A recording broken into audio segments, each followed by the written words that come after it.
Osnovna uloga Nacionalne službe za zapošljavanje je da pruži podršku u traženju posla i bude most između nezaposlenih lica i poslodavaca.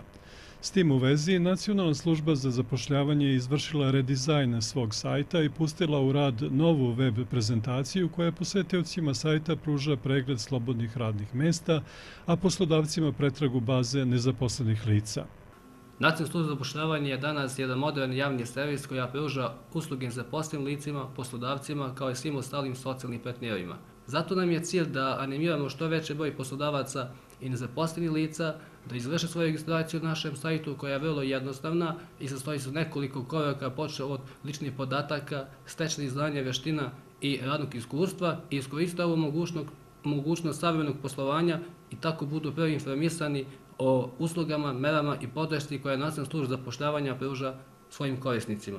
Ono što je bitno i treba naglasiti da po zakonu Agencije za zapošljavanje i Nacionalna služba zapošljavanja ne naplaćuje svoje usluge nezaposlenim licima, ali za razliku od ostalih sajtova ovog tipa, Nacionalna služba zapošljavanja ne naplaćuje usluge ni svojim poslodavcima. Internet je veoma blizak mladoj populaciji i ovakva vrsta prezentacije životno važnih informacija svakako će unaprediti rad Nacionalne službe zapošljavanja i njenu saradnju sa nezaposlenima i poslodavcima.